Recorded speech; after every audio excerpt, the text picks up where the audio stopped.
So you're not doing Survivor? No. Survivor to me is just getting the lawn done for the zebra.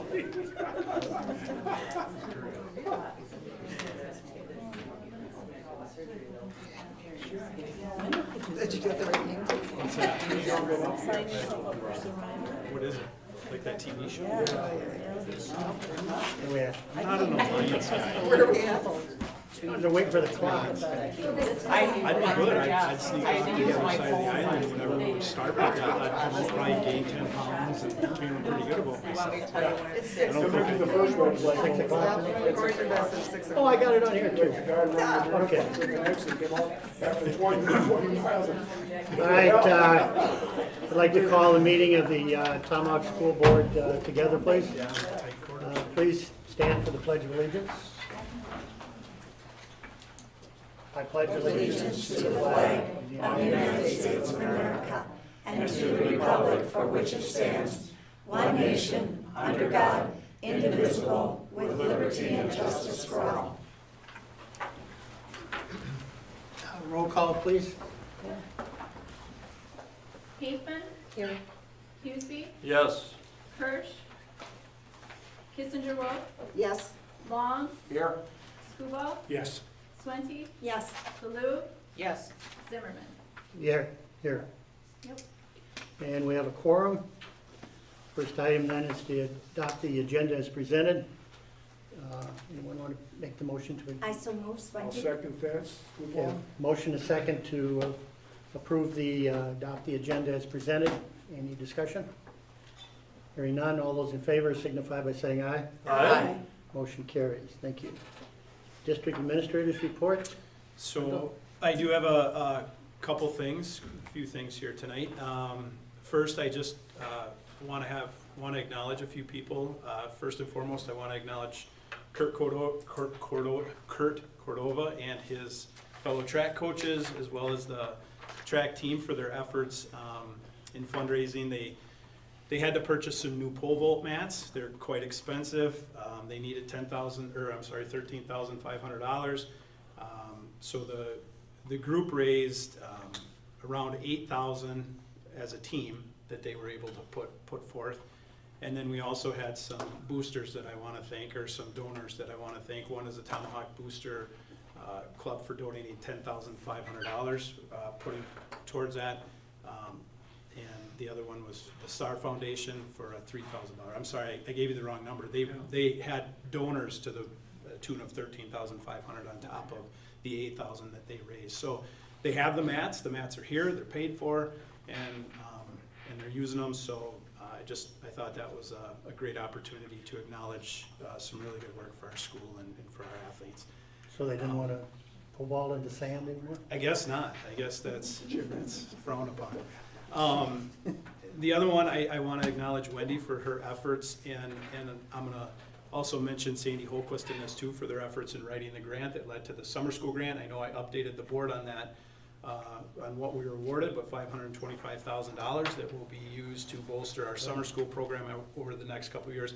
I won't talk about it too much, Wendy, because I know you have it in your board report tonight. So, but I did want to acknowledge you for that work, and that's going to be amazing. There's going to be some really great opportunities for not just the traditional summer school we have, but to offer some boosters for coming back to school in the fall, which is something we haven't been able to do in the past. So, so that's another great effort and good job.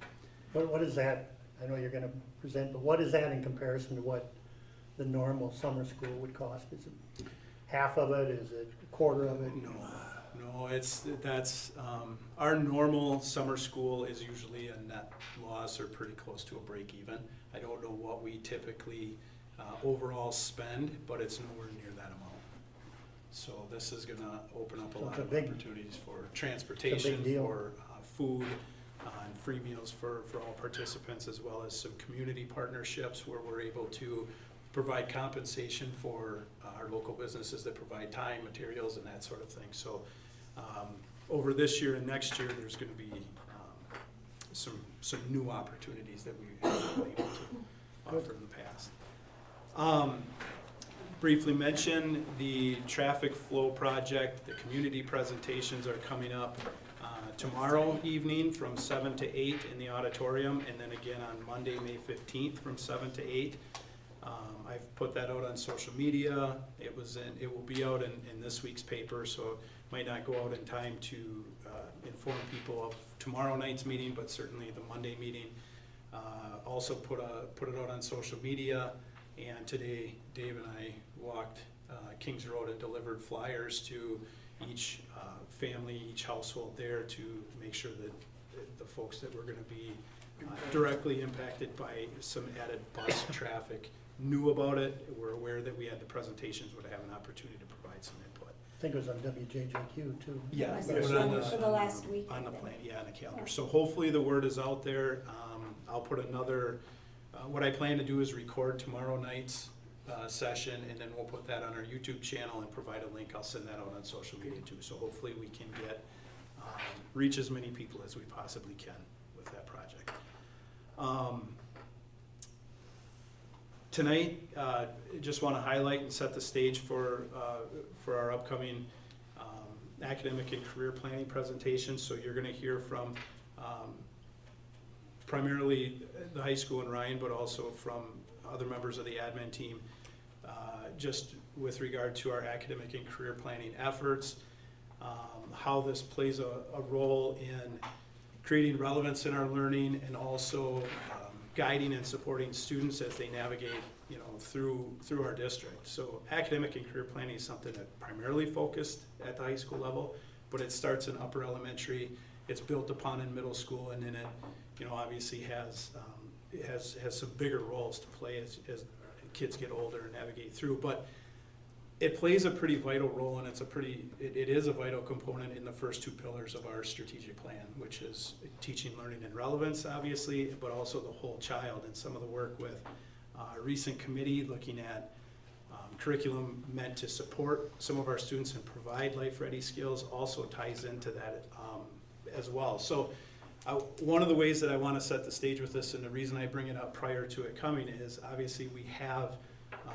a plan to convert a position to a counselor, and our counselor positions are actually building leads and play a pretty important role in academic and career planning, not only in the planning portion, but also in the career pathways and helping guide students through that. So when we list that as a priority in the building, I want to make sure that that connection is made by the board as well through that presentation on why and the role that the counselor will play in bolstering and moving those efforts forward.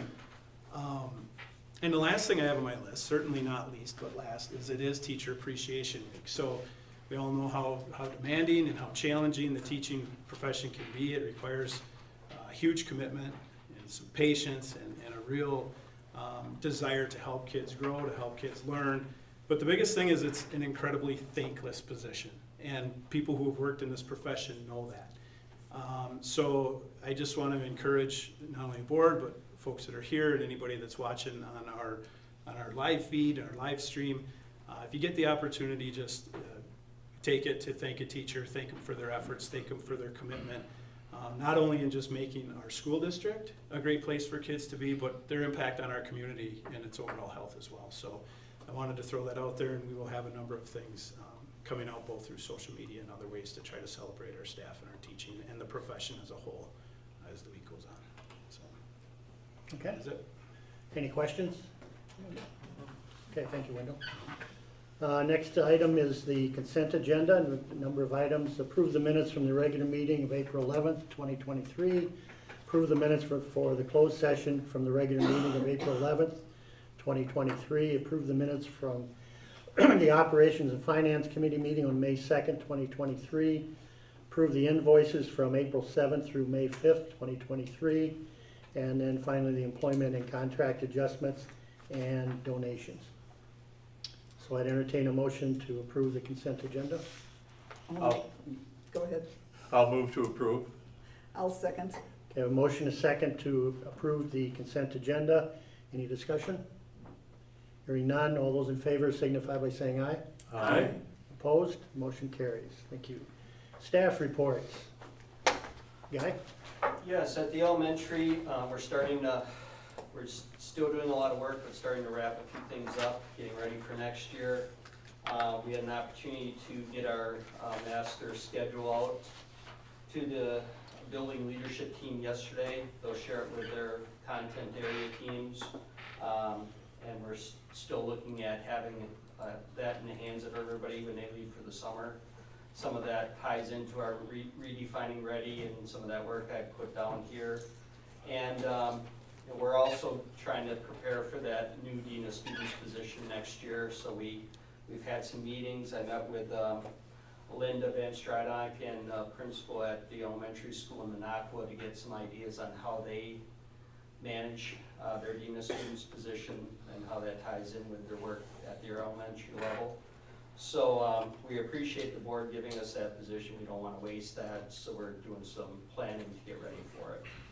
Have you started any interview process, or What's that? have you started any kind of an interview process yet, or for that dean? Or is Well, it moved? we Linda Van Stradijk was. Oh, okay, sorry, Yeah. thank you. So we're doing that work, trying to get ready.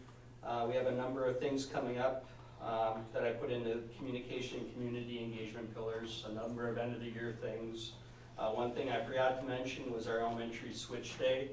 We're gonna do that June 1st. It gives the students a chance to see their teachers. I feel pretty fortunate that we got a lot of our elementary teaching positions filled. We still have an art position to fill. We're gonna do those interviews in the next 2 weeks. We got 2 good applicants, so when I look at where other districts are at their elementary levels and the number of openings, I feel very fortunate that we've been able to fill our openings.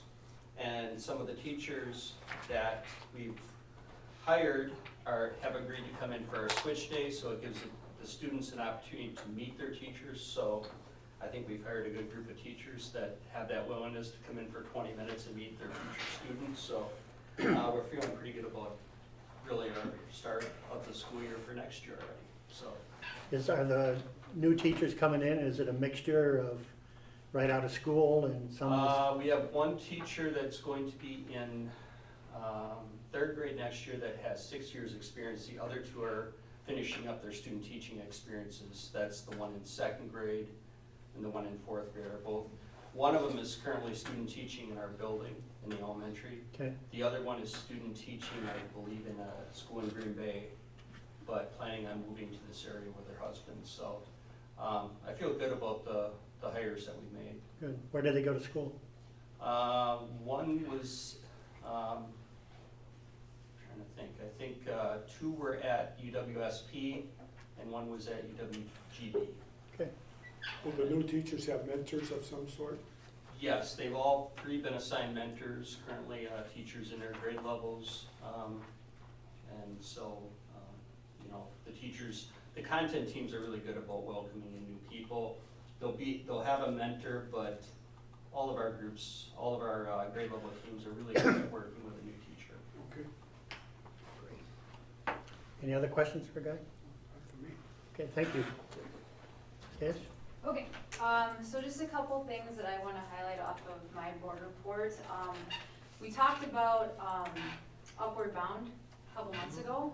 We got the final numbers in and we had 5 8th grade students accepted into the program this year. So that's a really great opportunity for them, and then especially going into high school.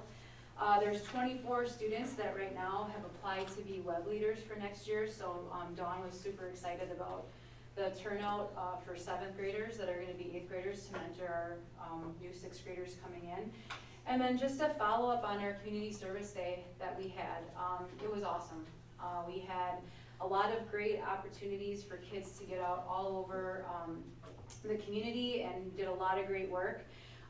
Again, can't thank Shirley enough for a lot of her efforts in planning that. And then she also put out a survey to staff to think about what we can do to improve it for next year, looking at some things that we can tweak and just through the learning process of how that went. But it was a really great morning and a lot of really good stuff, cool stuff was done throughout the community. So definitely something we want to continue again next year for sure. Great. Great, wonderful. Heard some comments about it, it was nice. Yeah, it was really cool. I mean, it was. And I appreciate her asking the staff, like, how did you feel it Yeah. went?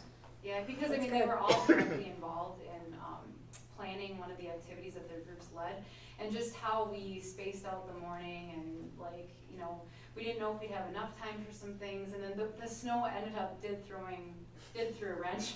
A group was supposed to go to Bradley Park, but because of the snow we got, they weren't able to go. So they went to Sarah Park instead, but we went over there and they were taking like truckloads of garbage and stuff out of there that, I mean, they would have taken their crews so long to do. So it was really good, but we'll make some tweaks for next year, and I think keeping it later in April so that we can try to avoid any weather mishaps is good. But yeah, it was a really great experience for the kids, and a lot of good was done that day. So. Any other questions? I have just one, Stacy.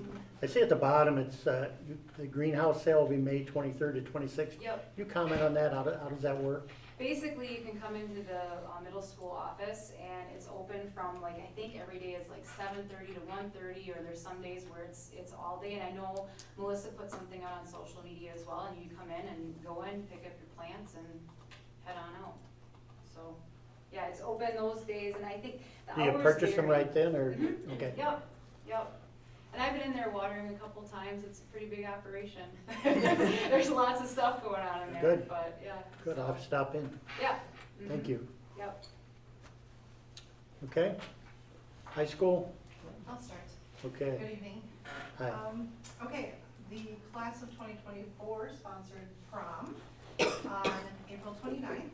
The grand march took place in the auditorium and was very well attended by the public. This was followed by dance in our cafe.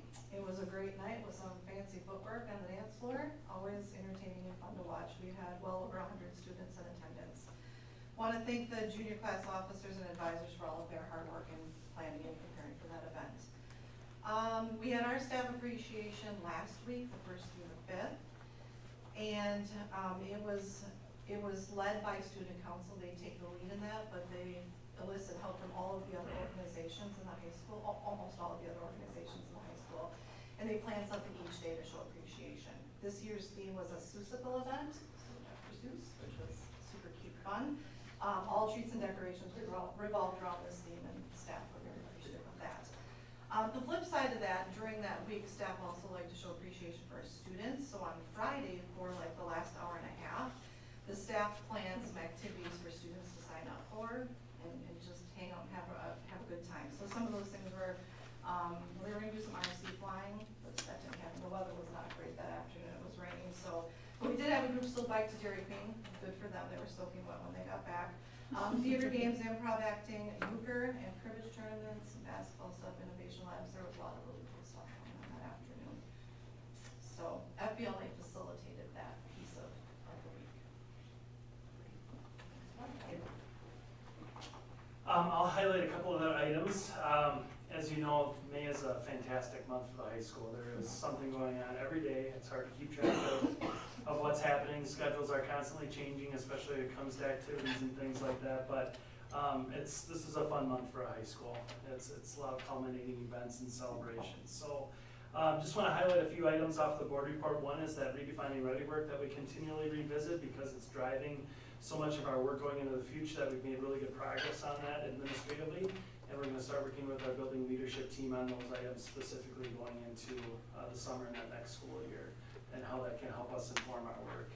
Wanted to highlight an item with an academic and career planning event where our 10th grade, the entire class went to an event at UWSP and at the Wausau campus. And the one thing I just really wanted to highlight was this idea of expanding these opportunities and these experiences into all subject areas. So if you look in the board report, you'll see that our two of our ELA teachers actually took the group to the experience and kind of facilitated that with our students. And you know, it's a great event for students, but it's also a great professional development opportunity for our staff members that attend as well, because they're able to go around and kind of share that experience with what the students have. And then when they come back, it doesn't just go away. And so a big part of that process is after students have any experience, they reflect on what they did and what they learned and how it applies to them as an individual. And then that group also incorporated those types of reflection activities into their assignments in class for English. So that's kind of one of those things that we're doing to expand and also enhance and kind of use experiences in different ways and give kids meaningful work to do throughout their courses. Who leads out the academic and career planning? Well, it's a whole staff initiative, and good question, we'll do that more. Counselors play a huge role in that. And so this particular activity was all pre-arranged and organized by Dan Ryder, our counselor. And then he worked with our ELA department to kind of prep them and do some pre-learning going into it. And then the follow-up piece he was involved with as well with those teachers. So all 10th graders went? All 10th graders went, yeah. Everybody? Yep. Okay. Yep. And so you'll see, that's one of those big things is that, you know, in the middle school, you see a lot of large scale, large group, I should say, events. High school, you'll still see those throughout their entire experience in high school, but it becomes much more individualized at the high school level, which is good. That's what you need to do. Some other things just to highlight off the board report. I just want to make note of, you know, this is a huge month for those Redefining Ready indicators with our students that are participating in advanced placement courses, Project Lead the Way courses. This month is filled with our end of course exams where they'll be taking those high stakes exams to determine whether or not they could potentially be earning some college credits.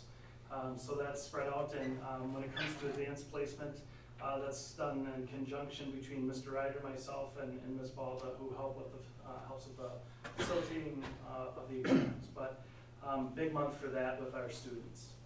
Last couple things is wanted to jump down to the district workforce tab where you can see that we filled our social studies position with a great applicant that we're very excited about, Raleigh John, and also we have a math position to fill. So one of those items that we've been continually talking about is that need for educators and that pipeline of educators coming into the profession, and it's a struggle to be getting applicants in general. I'll tell you that math is another subset of difficulty to fill. As those skill sets come in, there's just fewer and fewer math teachers. So we've been working on a lot of different options right now to promote applicants, you know, formally and informally, just working on filling that position. So I'll keep the board updated on that as we work through that process. The last part of the board report just deals with some specifics with seniors, really getting down to their last week. So you can see I've highlighted on there the annual service project that we've heard about in the past.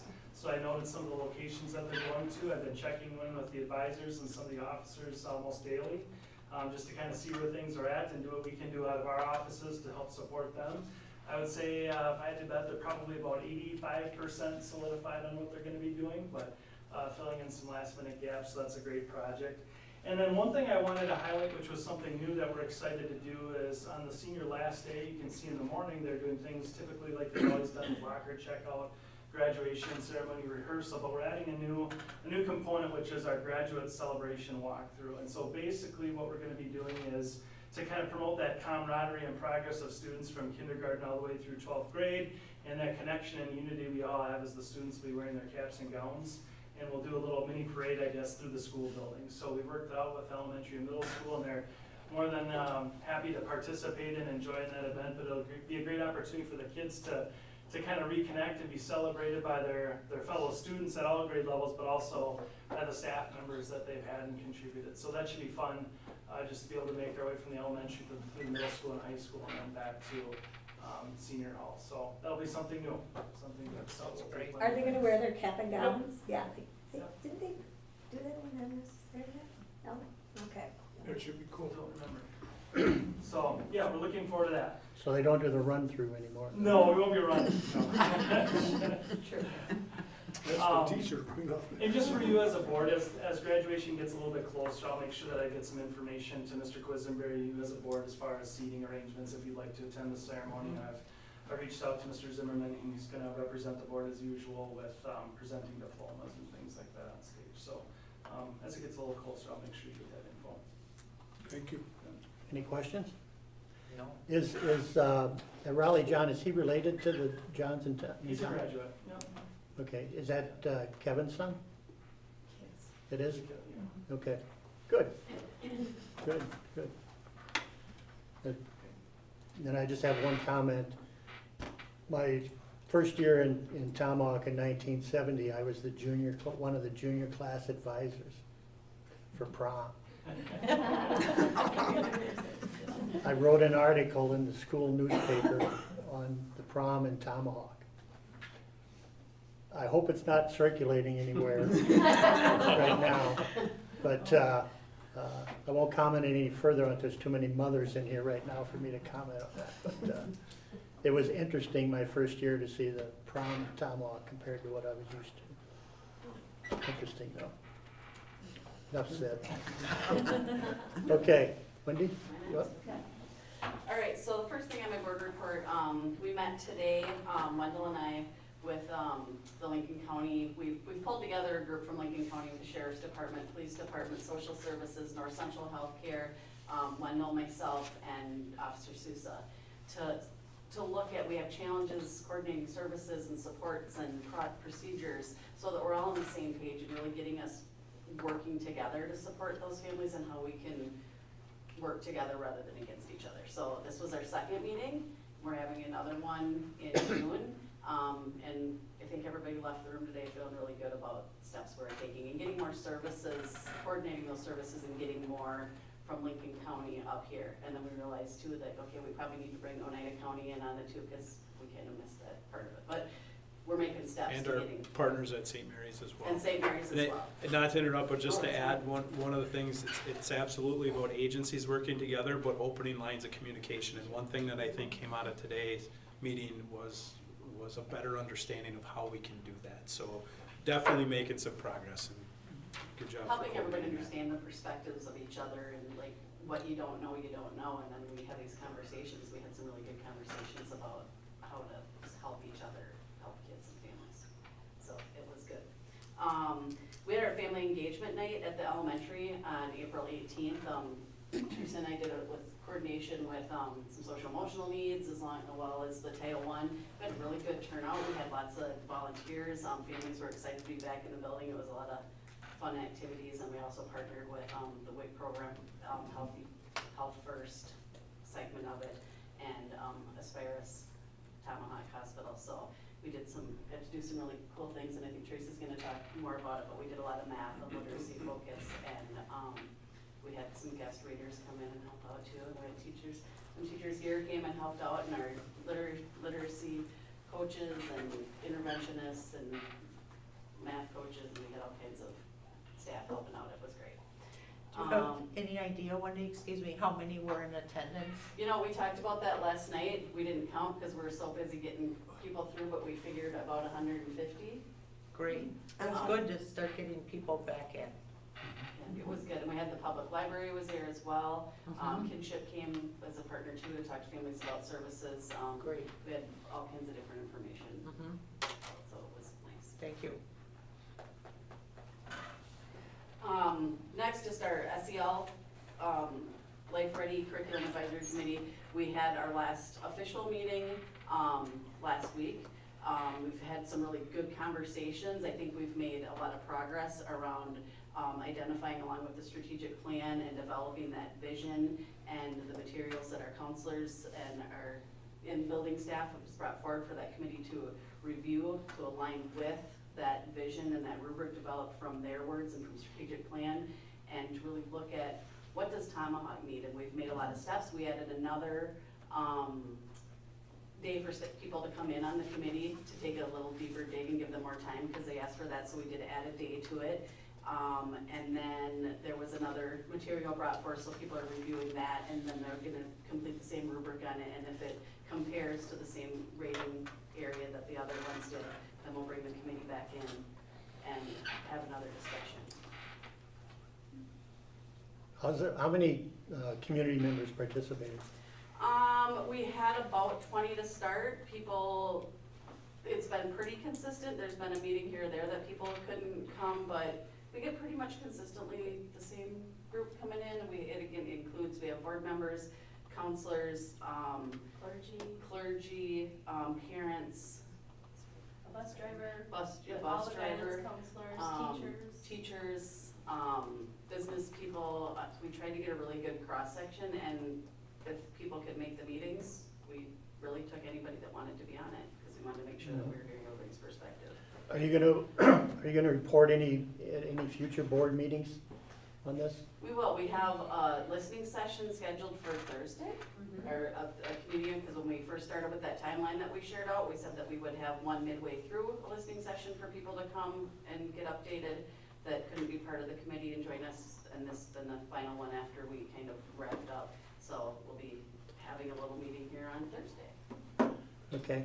Are you asking for a report to the board on the whole process? I guess, yeah, for one, yes. But I would like to hear from some community members on the process. If you wouldn't mind getting one or two, whatever you think, and see if they would come in and give their perspective to the board on this program. Not, just on what they think it's going to be and that kind of stuff. I just want to hear from those community members as to how they feel about it. Sure. So maybe at the June meeting or something, if that would be okay, if you could do that. We'll see who we can wrangle or something. Yeah, So did you say you've picked a couple of programs? We narrowed, yes. We narrowed it Two? down. 3? How many have We you? narrowed to 3, and then we were able to remove the third quickly this last meeting, and then another one was brought forth from the committee themselves. So we are using the same rubric that you saw attached to the board agenda. We're using that same rubric on that proposed set of materials to look at. Is this a K-12 program or a Yes. pre-K-12 program? Yes. Okay. any other questions for Wendy? Thank you, Wendy. Yeah, and we'll talk more about that process there too on Thursday, just to recap all those steps as well. Okay, So summer school grant that Wendell talked about, so there was an ESSER 3 summer school grant out there. We've been hearing a lot about it. It kind of floats in a lot of different areas, so we said, okay, let's sit down and get this written. So worked on some root cause analysis and needs assessment with Teresa, and Wendell and Sandy and I sat down and we talked about budget and plans and community partners, and just looked at what we had and what we could do and identifying the barriers. So we worked through all that, and we had a couple little meetings, and then we collaborated all together. And part of this grant is you had to have community partners. You had to address academic, social, emotional, and mental health needs, and you had to incorporate some movement and fitness in it. So we came up with some ideas and some goals to start the first year and then move into the second year. Transportation and food are huge barriers, so we really focused on that. And we just looked at all the aspects and we brought it all together, and we talked about some hopes and dreams and having a showcase at the end where we can bring community in, and almost like an artist in residence where you have a business come in, do a workshop day, what can that look like? So wrote it up with all that help, put it together, we submitted it, found out we got a nice chunk of money, $525,000. I put the link in there for the other districts in the state that got it, and it was kind of cool to see there was only 1 or 2 other small districts that got that kind of money that we got. So it's huge. It's going to make a real difference for our kids and community.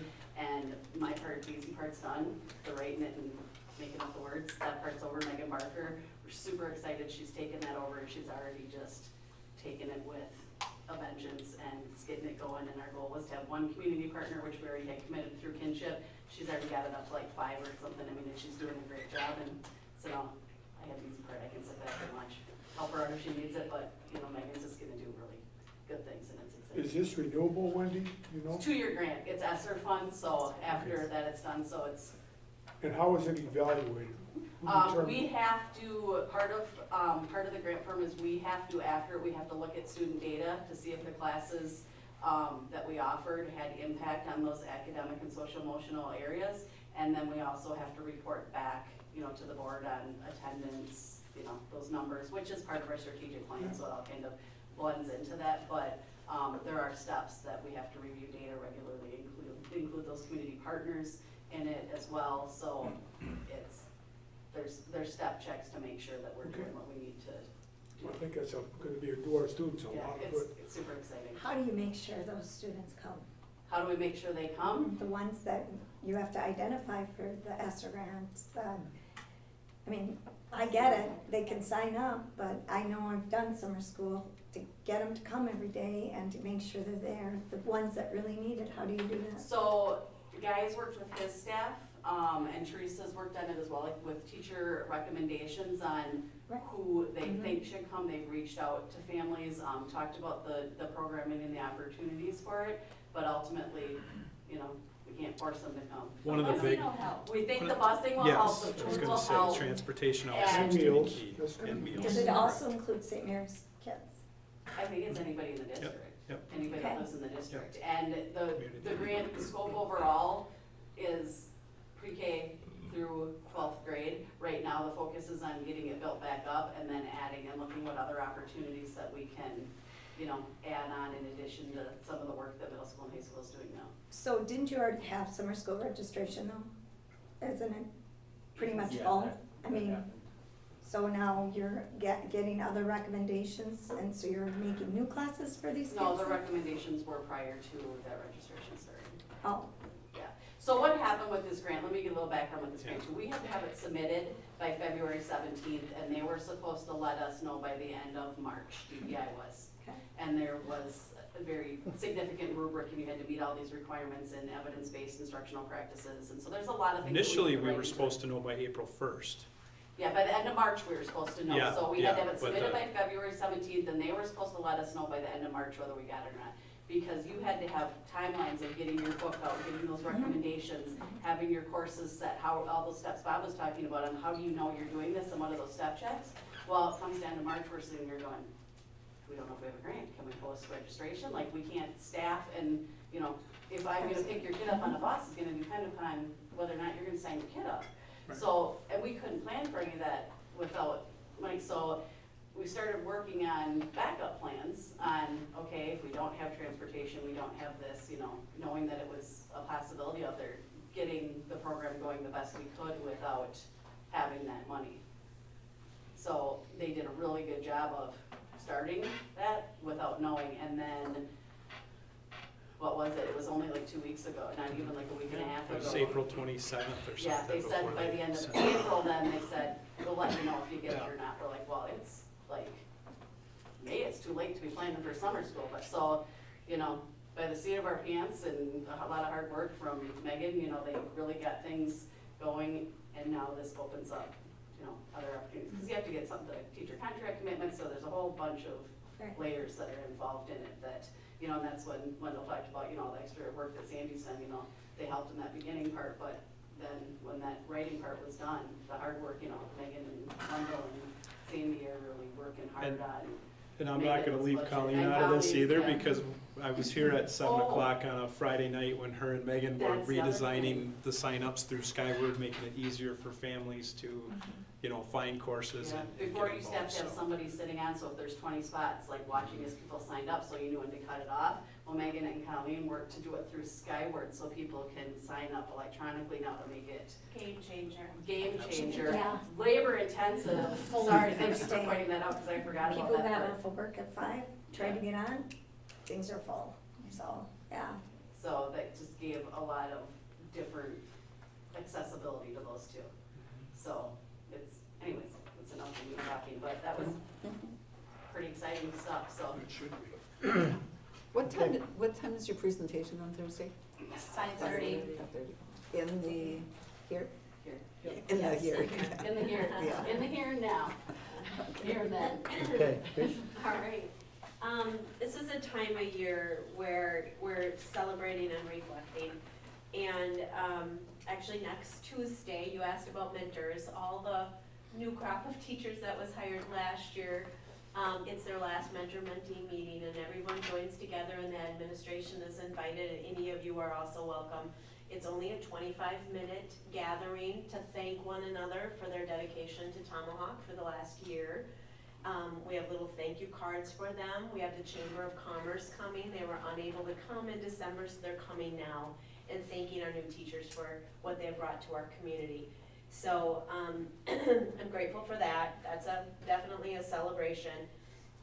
When you look through my board report, you'll see that we have a lot of end of the year reflection that occurs when we start to collect end of the year data. So you know through our strategic planning that we have real-time data that's in our district, and then we have the lagging data, which is our state gathered data. And this was the first year that we had pre-ACT secure, which is the first time the state has had a turnaround that was worthy of giving an assessment. We received the results of that assessment in just outside of 2 weeks. That's how we want to see data, that we can use it. I can't share it yet because it's embargoed, but overall pleased with ACT. Pre-ACT secure, gives us an opportunity to help our kids start to prepare for the ACT. We haven't built that culture yet. Our pre-ACT scores look like we need to build that culture so that they take advantage of that practice before the ACT. But with those state assessments out of the way, you'll see in the report that this is now like fast bridge time where we're looking internally. And this is the data that our specialists will use and our teachers will use to see how well our students have grown throughout the course of the year. And then we, of course, will report on those metrics that we said to you, we would set as goals within our strategic plan, within numeracy and literacy. We'll also be looking specifically on how well did WIN work. WIN was a new addition to the elementary schedule this year, and we really need to evaluate, did we have the right time, did we have the right resources for teachers when they were in WIN instruction? And I know just today our 4th and 5th grade teachers of ELA were looking at new curricular materials that they'll do a revision with the middle school, and that was one of the things that they were looking for in a program, is how do we support those small groups that we're addressing needs in WIN. So the reflection has already started, and the more that we inform that by data, and we know more of what we're looking for, that we're on the trajectory of making improvements that we know will result in success. So I really appreciate being involved with Mr. Steckbauer on the revision of the elementary schedule. The literacy specialist and the math specialist were in the room. We had done a lot of research on instructional minutes and the correlation to growth in schools and in the area of numeracy and literacy. So we used those guidelines to set our non-negotiables, and then we worked around that for the schedule. We had a few grades I looked at, and play, the importance of structured play in kindergarten, and now we need to look at what that looks like going forward for all kindergarten teachers to understand how they can build that in within the schedule so it's meaningful for self-regulation, or it's meaningful for learning, or it's just meaningful in that students have a place to build community. So looking at how we use that schedule then to utilize best practices in numeracy and literacy, and then fit in science.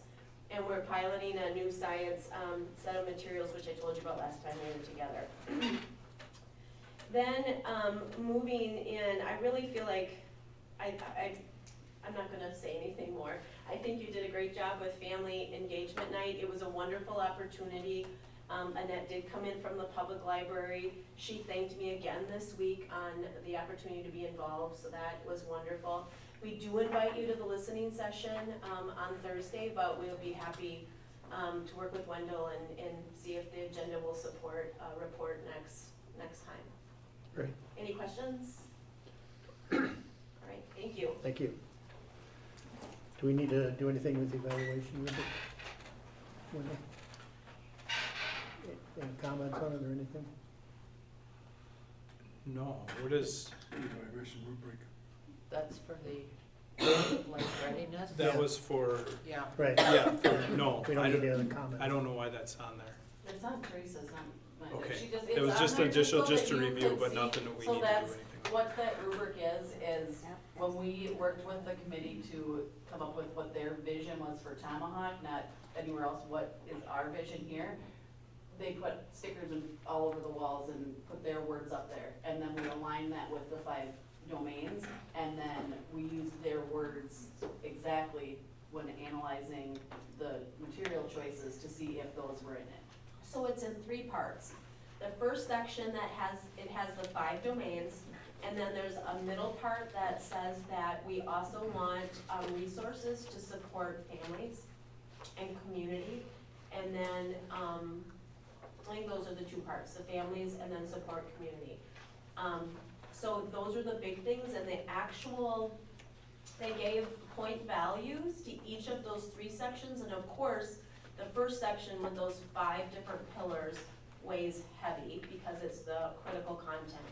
The direction of the committee became, we felt, especially I felt, that focusing on what we wanted was the goal. And I'll use the analogy, when you teach a teller in a bank to know a fake $100 bill, you don't show them all the fakes. right? You show them what a $100 bill looks like, so when they see a fake, it's instantly recognized. So I kind of felt like if we just focused on what Tomahawk wanted for their content, core content in their program, that we would stick to what Tomahawk said they wanted. A shift happened where a lot of people on the committee wanted to articulate what they didn't want. So then that actually opened a door to articulate what they didn't want in the classroom as a result of bringing in a set of materials to support SEL. And then that has led to defining that a little bit further at the last meeting. So they were able to put up pluses and minuses, so the things they wanted and the things they didn't want to see. And then that was just tabulated this week, and I just shared that with Wendy actually. So the rubric is exactly what we're looking for. And the turn in the committee is those things that we don't want to see. So I think the rubric was valuable to show you so you know exactly what we're looking for. And as Wendell has referenced, you can see very clearly it's a heavy emphasis on life-ready skills, which aligns perfectly for that academic and career planning focus in our district. Okay, thank you. Okay, academic and career planning program? One moment here.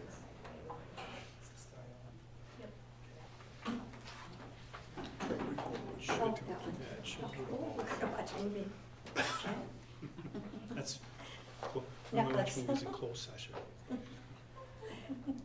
One you made? No. Okay. Can't watch two movies. I did not say anything. Oh, yeah. It was working yesterday. Maybe the game's on. Yeah, right. PC.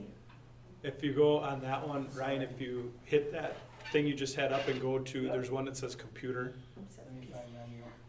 It's up on top to the right, I believe. Hit that. And then go over to PC. Hopefully that brings it both up.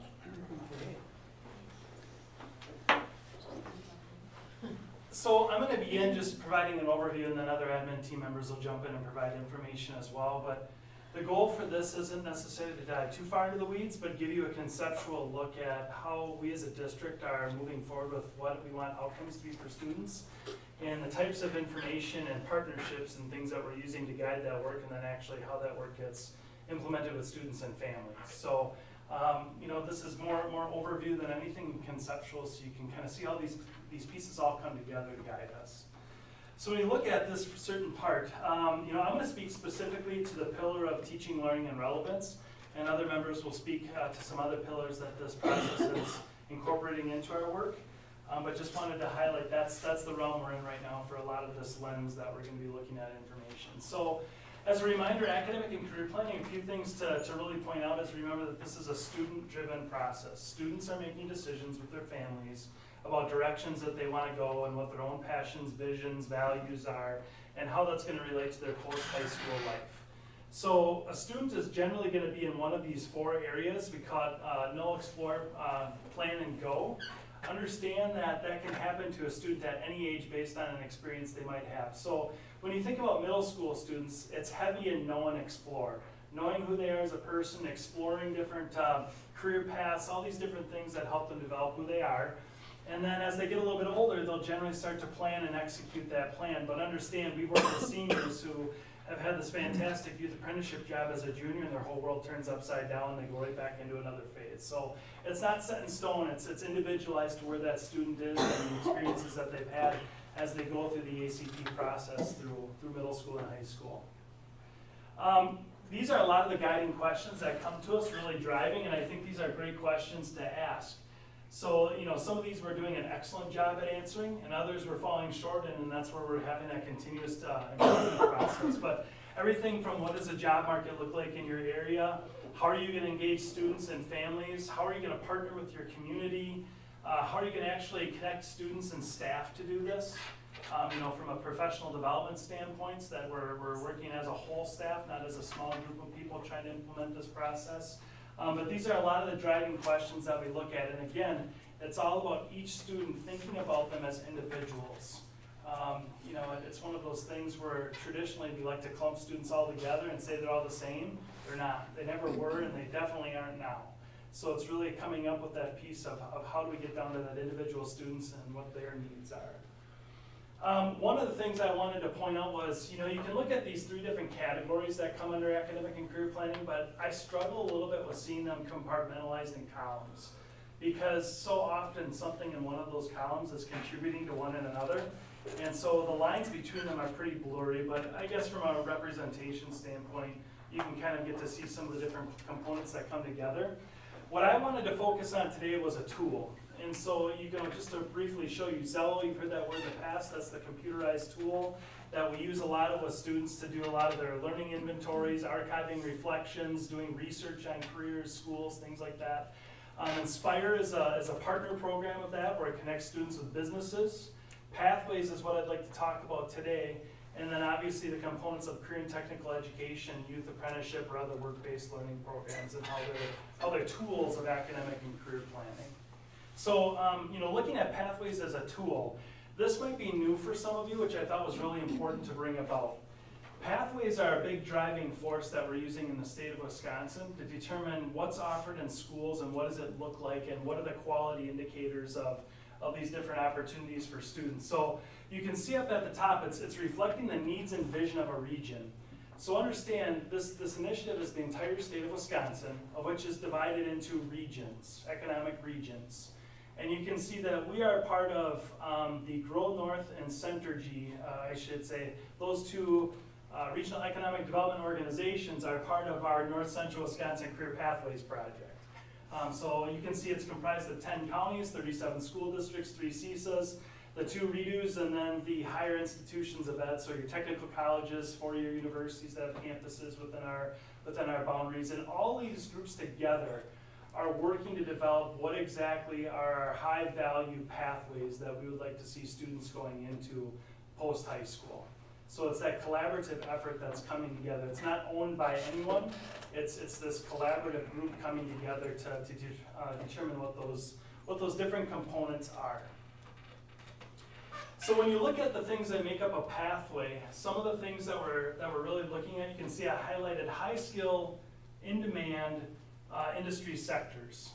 Okay, that's really what's driving this and what are being prioritized are those high demand industry sectors. So this advisory group, as it says, is going to go through and really try to look at some of the barriers that students are experiencing and how can this group work together to overcome those barriers for students and start to help them get them what they need in exposure to getting that post-high school readiness. So some of the criteria that's used to recognize these pathways, and we'll take a look at them coming up here in the future, but you can see that there's some indicators. So taking things like a series of aligned courses that lead towards a specific career pathway, which includes career and technical education courses, earning industry recognized credentials, students being enrolled in college credit courses, participating in work-based learning programs. So one of ours that's kind of a highlight for us is youth apprenticeship. It's kind of the Cadillac of work-based learning programs that we do really well at. But there's other very good ones that are in addition to youth apprenticeship as well that we can take advantage of. Then there's also things like our career and technical student organizations, which you hear a lot about in our board reports with FCCLA and FBLA, Skills USA. Some that we don't necessarily have right now are HOSA for the health occupations area, or maybe FFA for agri-science. So student participation in those career and technical student organizations is also a criteria to having a high quality pathway. The other thing I highlighted down on the bottom is you can see that in order to have one recognized, you need to meet at least 3 of those to be able to have adopted a regional pathway and promote it within your school. The other piece, again, trying to keep that big picture idea, is these pathways directly align with the Redefining Ready work that we're talking about, and that's a national initiative. So again, this is what the nation is looking for, this is what the state is looking for, this is what our region is looking for, this is what our community. So we keep getting smaller and smaller in that alignment of quality indicators of what we want to provide to students and families. So again, just trying to paint that bigger picture for you. So just to give you a heads up on some of these things, our region, the North Central area, that was the timeline of what they saw, or what they identified as priority regional pathways on the left-hand side. And you can see that some of them are highlighted in yellow. Those are pathways that we've already had accepted and approved by the Regional Pathway Consortium that we offer in our school today, that we're meeting the criteria for that. That by no means means we're done. We're just meeting the minimum criteria, and we're continuing to build upon what's already there. One I haven't read that I don't want to go into too far detail now, but maybe I'll update the board perhaps on one of the summer meetings, is we're part of a pretty significant agri-science natural resources workforce development in the forestry industry. So that's one that's actually in our area that's being approved, and we're already a part of that. So we should probably be early approvers or adopters of that within our district. On the right-hand side, you can see there's also what's called a local pathway.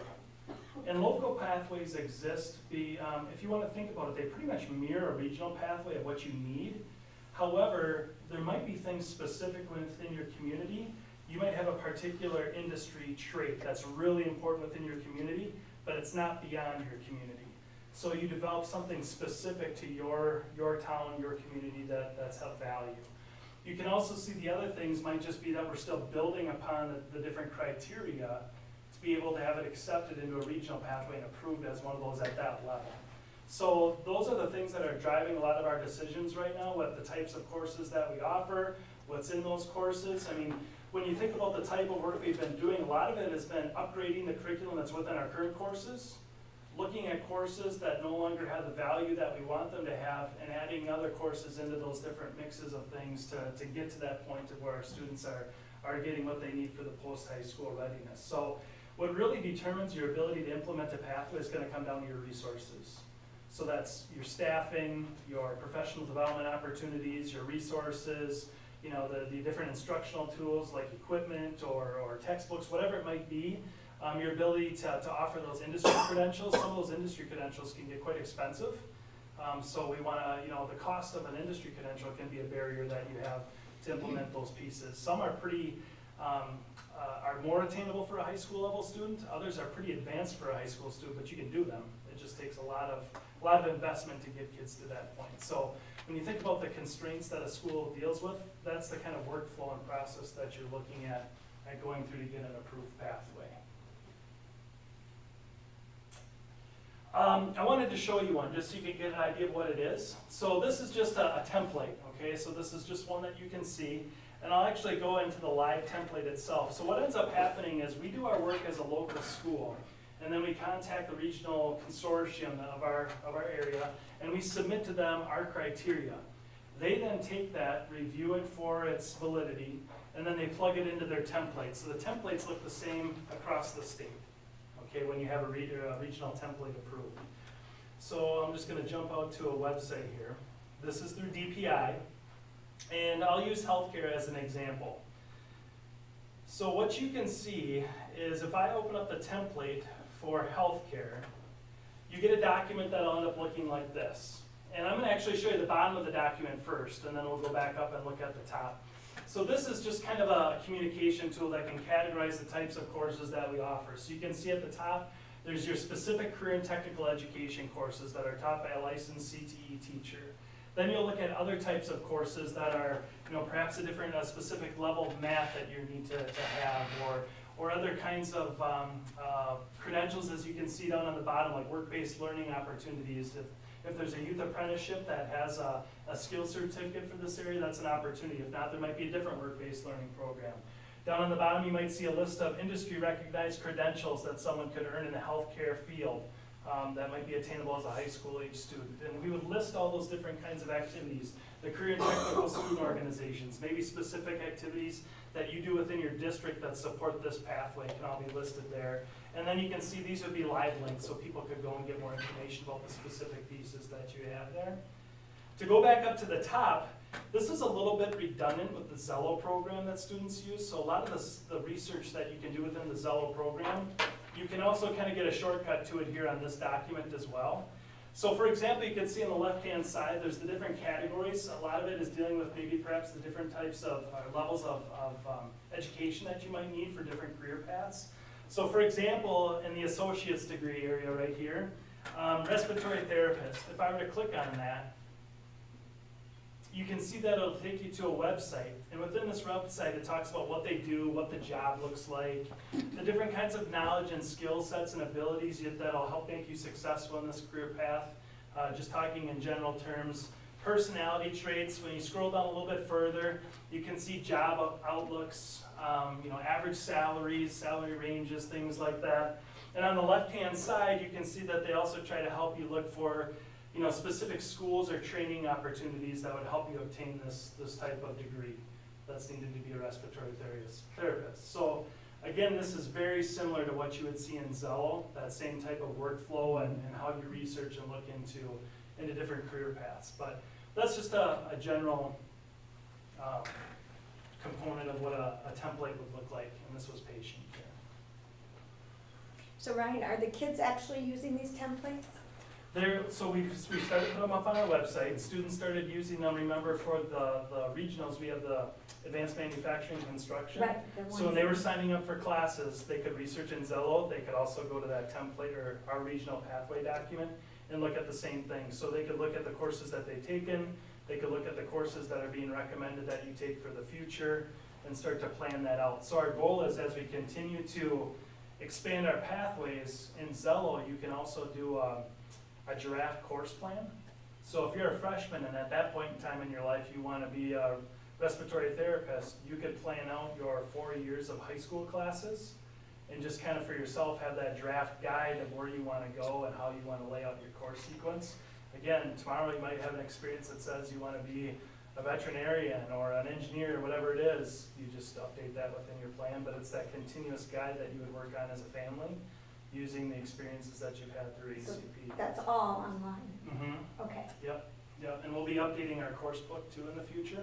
Our course book will get a major overhaul, so this will be a significant part of our course book too. Yep, that's all a plan of work. When would a student start to use this information? They could really look at it as if they wanted to explore, they could look at it as a middle school student if they wanted to. I mean, obviously some of those classes aren't gonna be classes that they can take yet, but they're in those exploratory classes that they have as a middle school. They would understand that when I'm gonna be going over to family consumer science and talking about, to stay in the same realm, healthcare, and they're working on some medical types of things in family consumer science, they know it's gonna relate to a series of classes that they could be taking as a high school student, so it adds that relevance piece for them.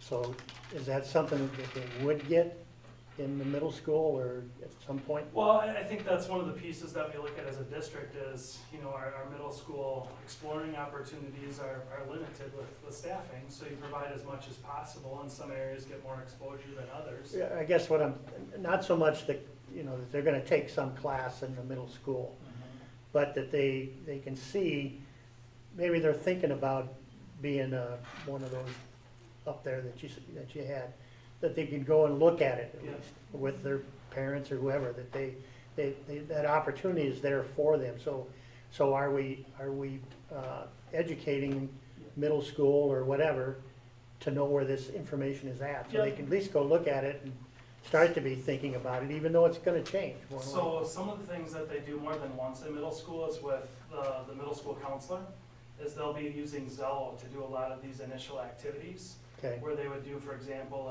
an ability inventory where they're rating themselves, answering questions, and learning inventories where they might understand their learning style, at least at that point in their life. And it'll take them into the initial components of career exploration, where some of the things that you saw linked here, they're seeing as middle school students, for sure. Okay, I guess maybe it's too soon to answer this question, Ryan, but one thing that looking from the outside at education is that education sometimes has a hard time adapting and changing on the move.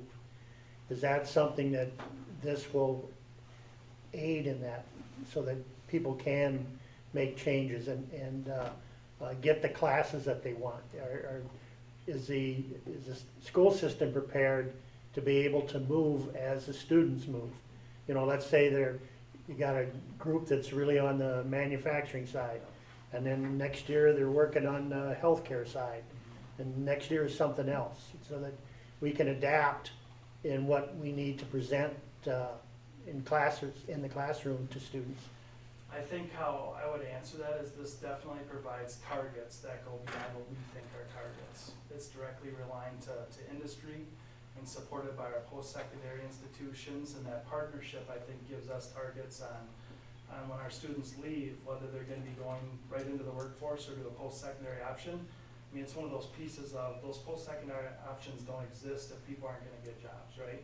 And so I think that these help highlight all of those learning outcomes, and because they're being developed by people higher than high school, directly with the workforce and industry, it's hard to say we shouldn't go that direction. I think it's one of those things that, I mean, if you're talking about, I'm trying to figure out the best way to answer that. It's hard to argue. You know what I mean? When all signs are pointing, this is a high quality experience for students that's gonna lead them to something that has value after high school.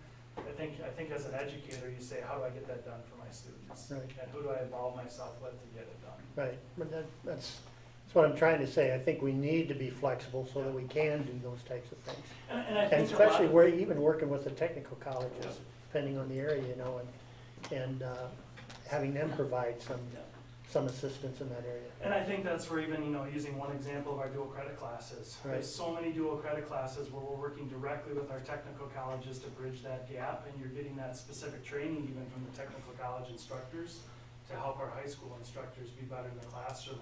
And I even say it this way, those dual credit classes, even if you're going into an industry where you don't have to go on to a post-secondary degree, you're going into a job of post-secondary education. That can't hurt you. That can only help you within your skill sets that you need in your job, and perhaps advancement within your company that you're going to work for. So I try to caution always of, that's only for kids going on a formal post-secondary ed. I think even if you're going into the workforce, you have advanced training that other people may not. So Ryan, how involved do you see parents with this? very involved. I mean, is the majority of the parents, or do they understand the whole process? They do, and maybe I could answer that a little bit in the next slide when we Okay. start talking about the counselor role. Okay. And if not, please Okay. stop me again.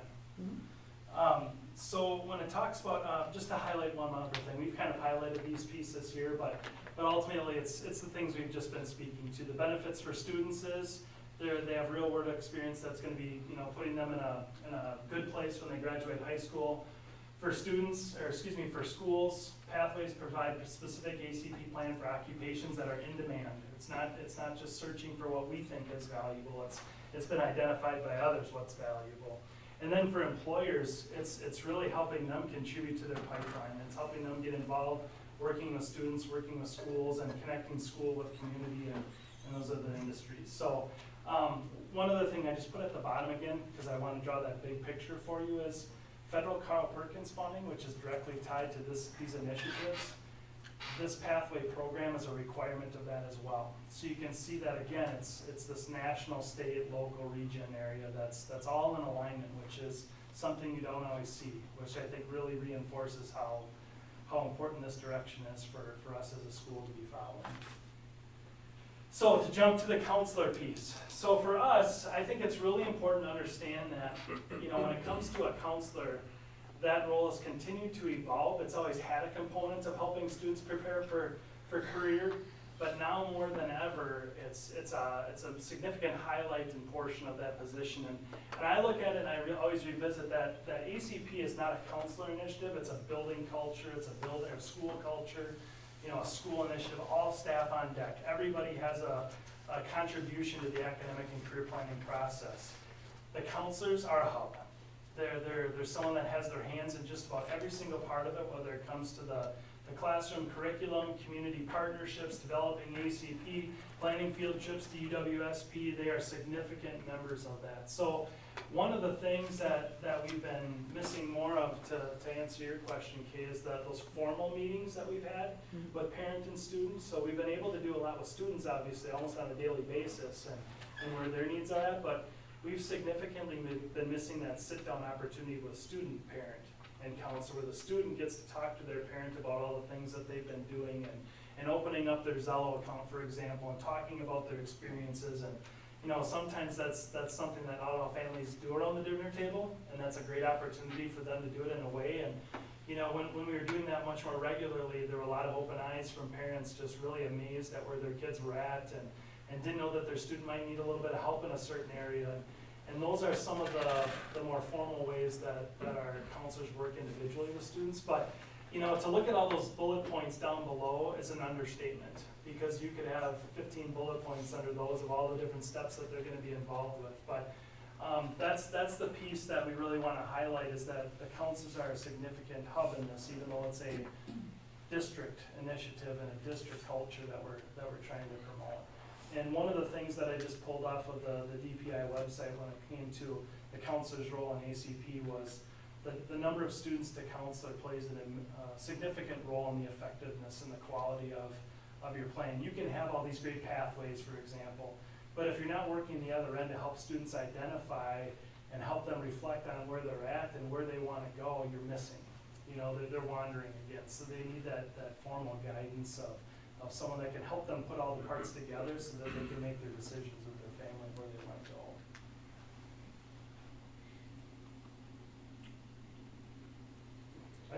Yeah? I have a small little bit to add. So Ryan talked about,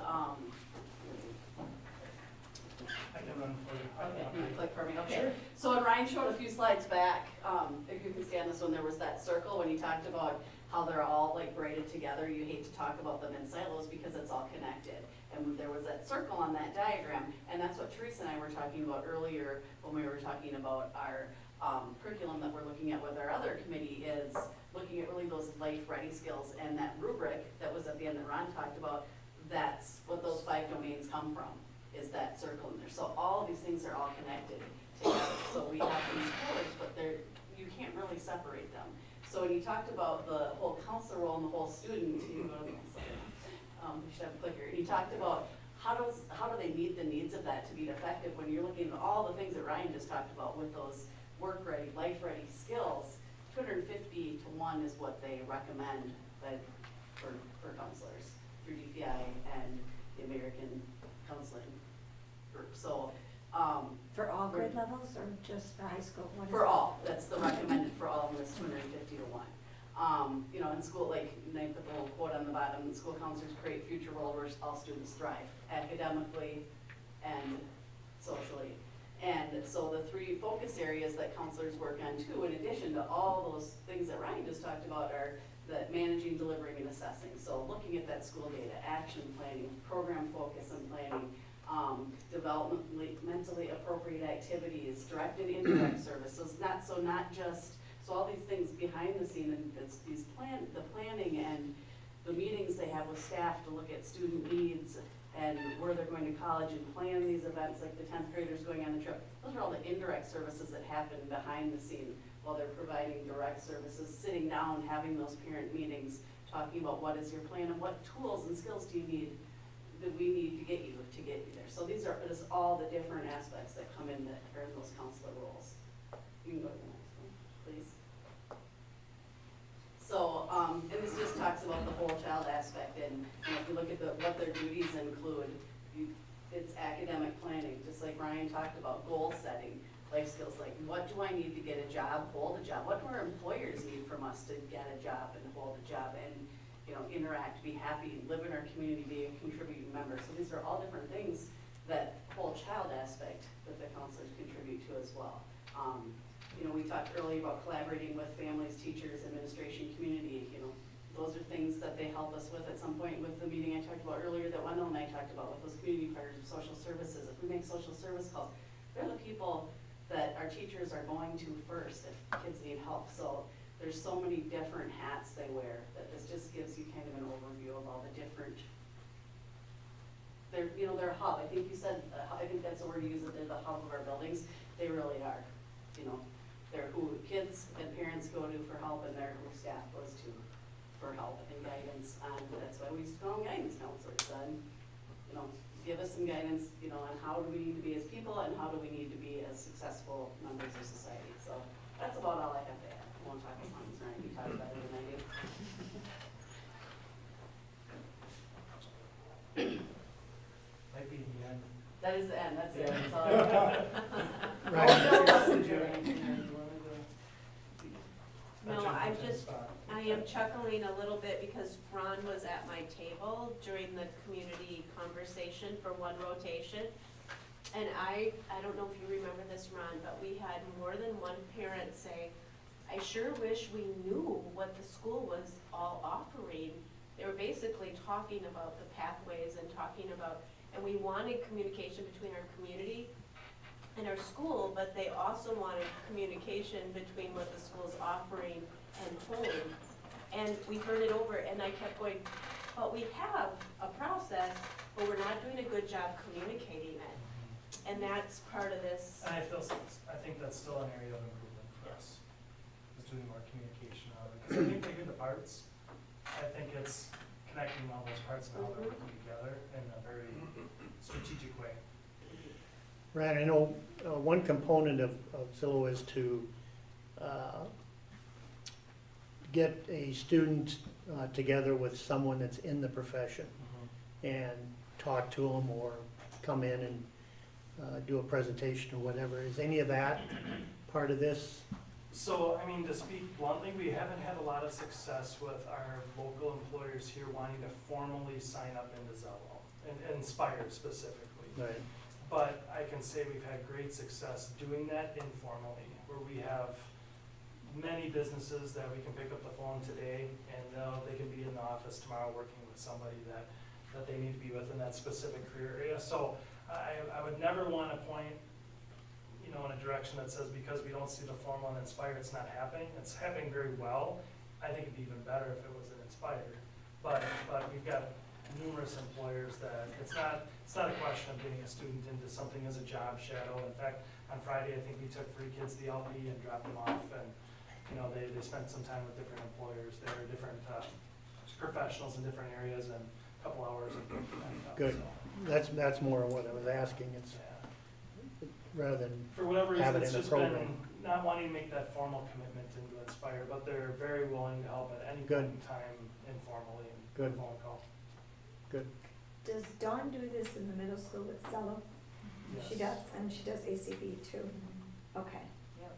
Does Denise do anything? She has to, right? She has to do ACP in the elementary for the, I think it's an exploration more, Mhm. and it's probably done more with 4th and 5th.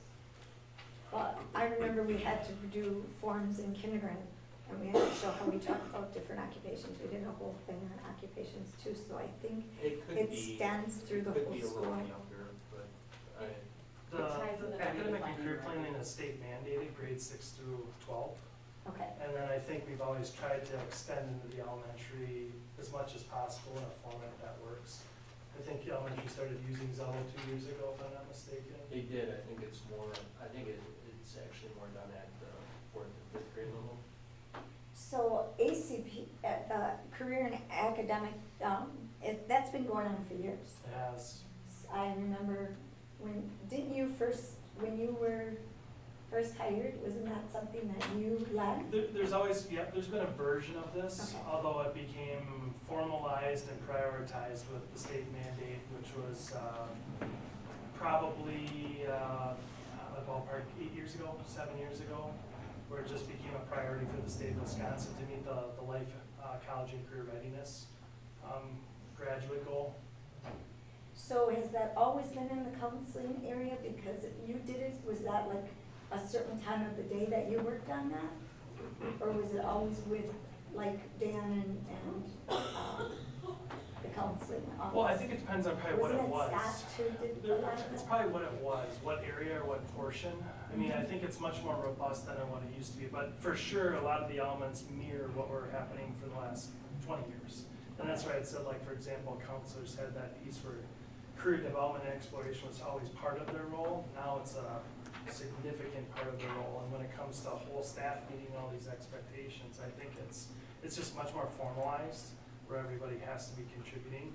And I think it's really trying to highlight how every single course, and let's say, for example, in high school, every single course is the most important course for somebody, right? And how it's going to contribute to their So that's where you come in, and that's where you're making sure these Right, courses. so like by title right now, I mean, I'm coordinating the academic and career planning pieces. Okay. The counselors are the building leads. So Okay. Dawn would be the building lead for the middle school.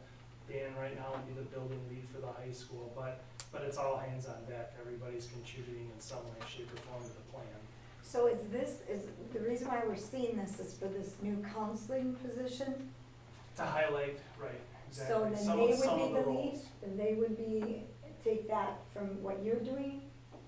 I would always be kind of an overseer of the coordination, kind of the highest level of it, and working with the buildings where how they're gonna be developing the academic and career plan within their building. So they're still working at the building level. I'm kind of the umbrella person at the top that's helping the coordinate. So there's gonna be then 2 people in the high school working with us? Counselors, Two, counselor-wise, for the yes. counselor-wise, Yeah, mhm. yeah.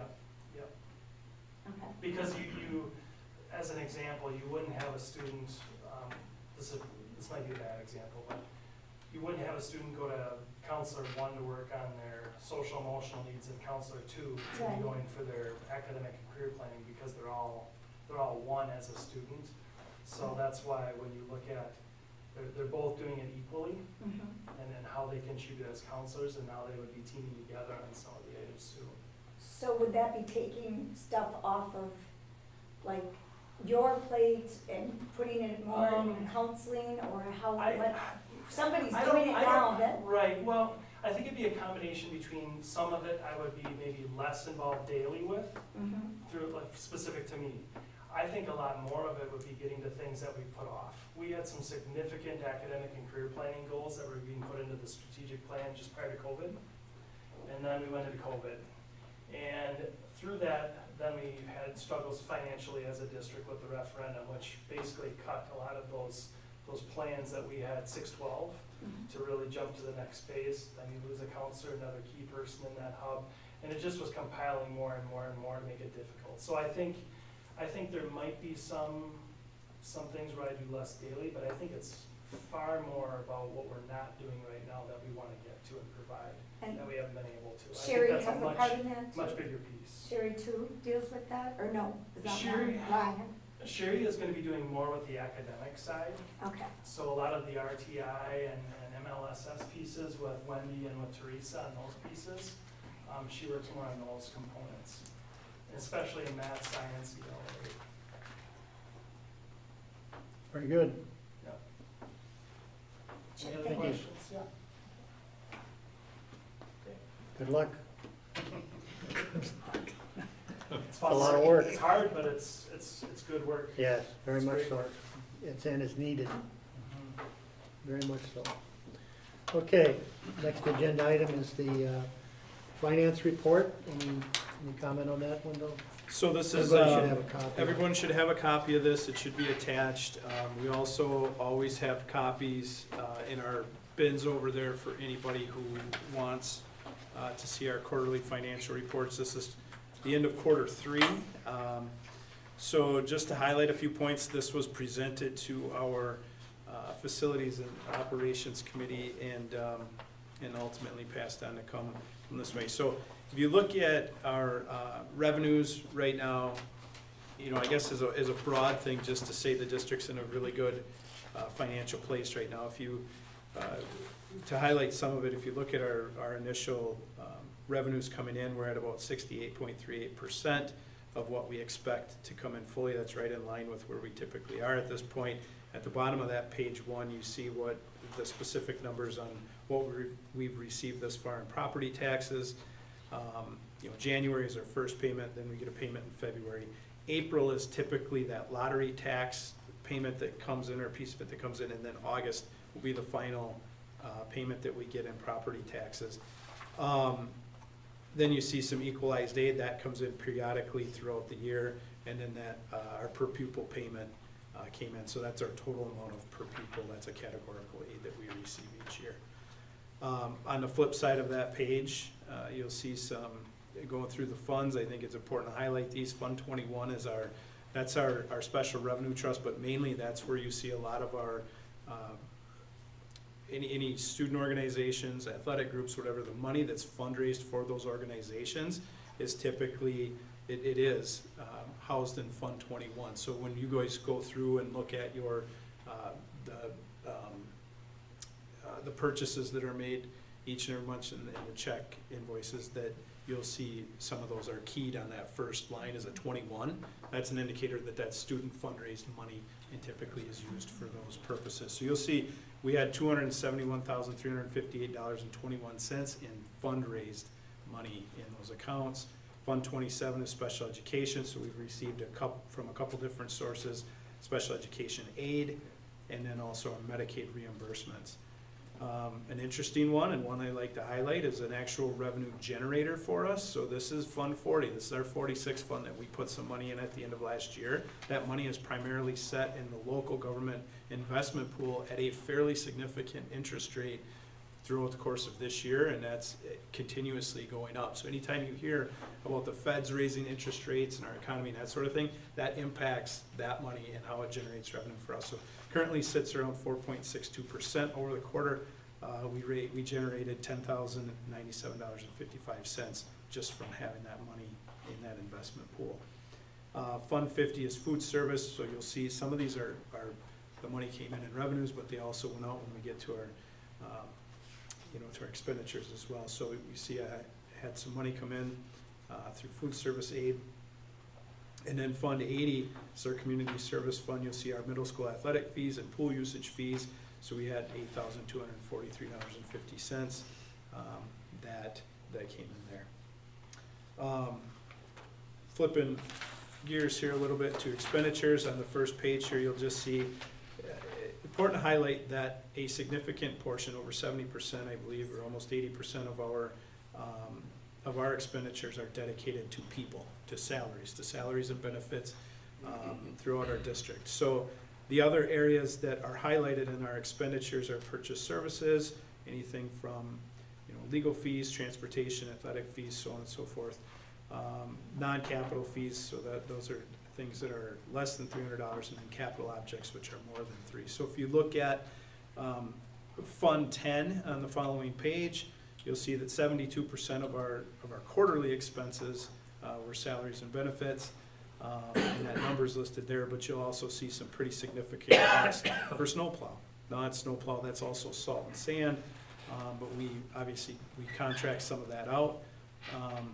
And with this winter being the way it was, those numbers are pretty significant. We look also at gas and electric, so having an extended spring is also going to impact us on the next quarterly report as well, as far as heating costs and that sort of thing. So, but you can see we spent $205,986 just on keeping the lights on and the building heated over quarter 3. And in transportation, $741,000.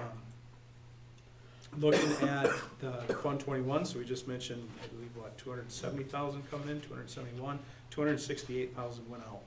Now that's not all that's in that account. That's just important to mention. That's, there's a lot more money in that account. It's not that tight, but that's the amount of money that was spent out of that account over quarter 3.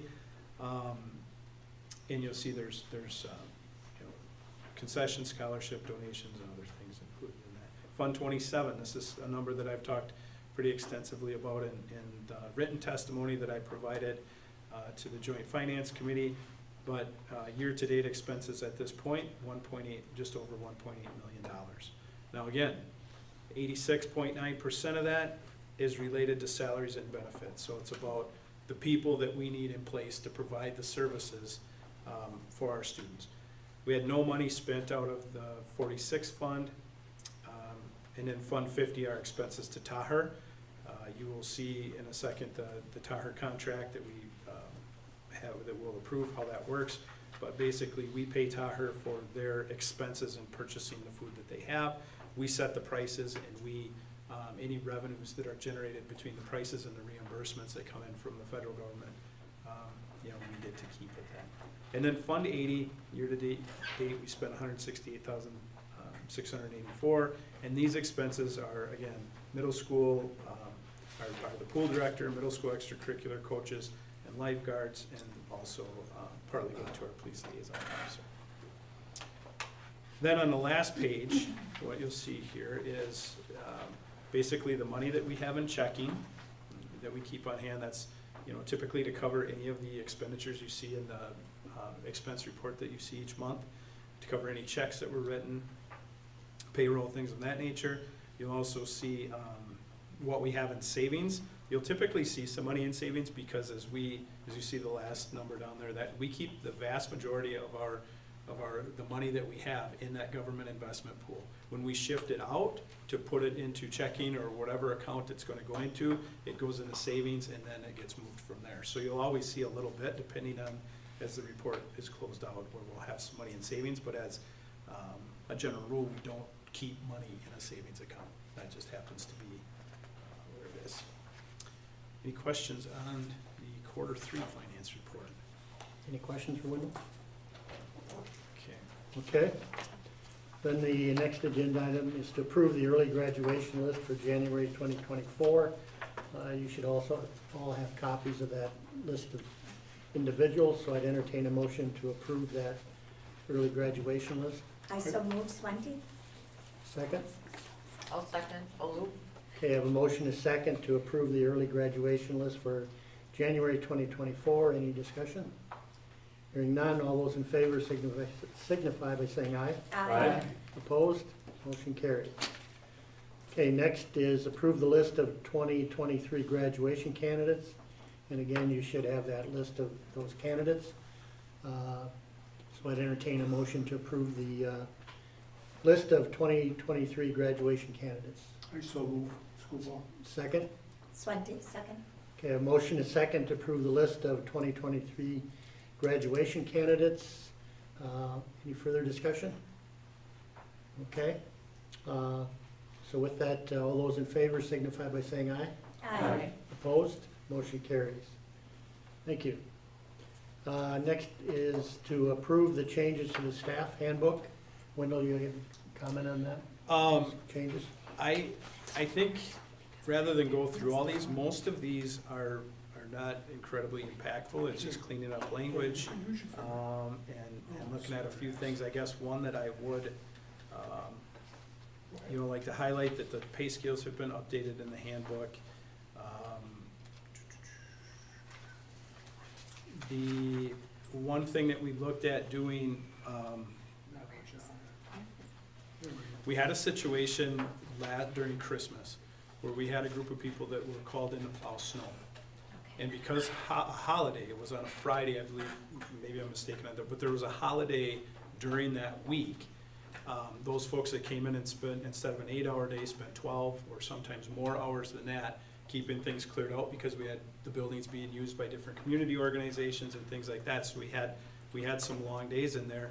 What we ran into was those folks got paid straight time, even though they gave up a lot of time during that holiday week above and beyond a normal work week. Our handbook stated that it's anything over 40, and there was no way for them to get to 40 that week because there was a holiday scheduled during it. So we changed the language to say that in these situations where they're not able to get 40 hours because of that, we will pay any time over 8 hours as overtime pay to compensate them for. I have a question about that. Yeah. Who determines if it is an emergency? I think we should define that, like as per Be the an district emergency administrator. call-in. Yeah, so anytime it snows, that's an emergency call-in. Okay, so, but that would be your decision to make, correct?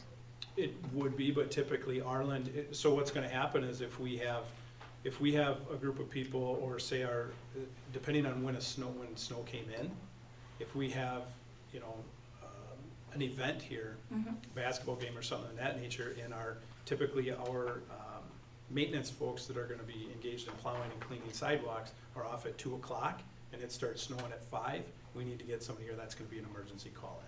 So yes, it would ultimately be with my approval, but oftentimes, it's pretty cut and dried on when that's gonna occur.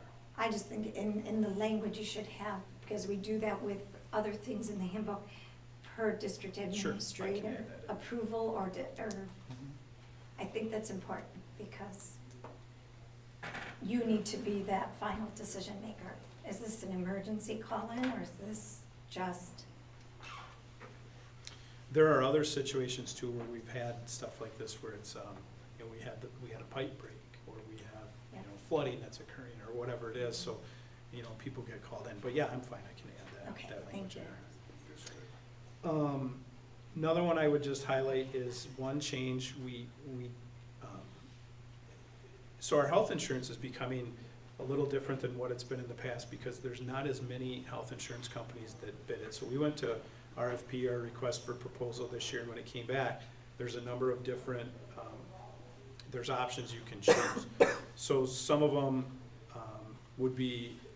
might be beneficial to certain people, but the option within that plan might not be affordable by the district. And what we wanted to look at here is, rather than limiting choices for our employees, we have to work within what we can afford to purchase. But we also would like to provide options that maybe somebody would look at and say, I really need that, or I really want those options.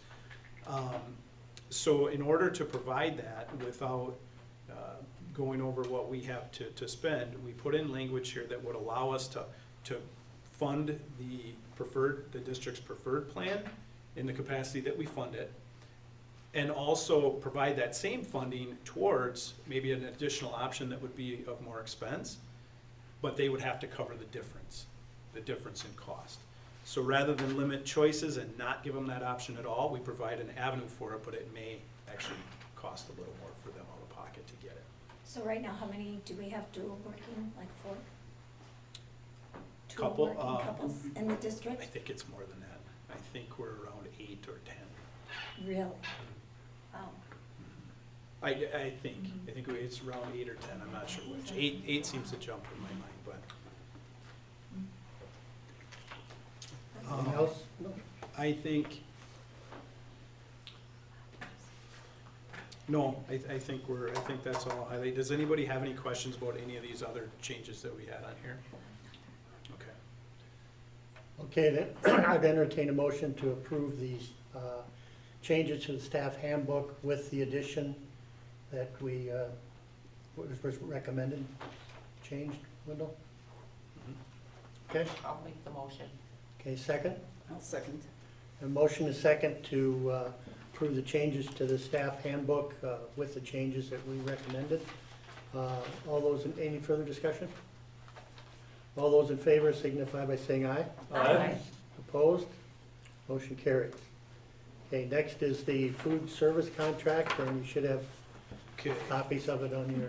Just to give you a little rundown on the food service contract, so this was, every 5 years, we have to put this out for bid.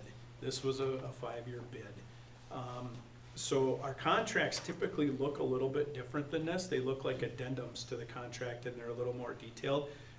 This is contained in a much bigger binder and source of information that's not as clean to pull out like a typical contract would be. So we had Taher pull together this letter that it's not attached to the agenda, but I supplied you all with a copy that gives a breakdown. And then if you look at what we had attached there, there's a projected 2-year budget. So anytime it goes to that it goes out to bid, and that's not included on here, that's just next year's, but if you look at the attachment on the agenda itself, you'll see it's got a 2-year, so it's got 23, 24, and 24, 25.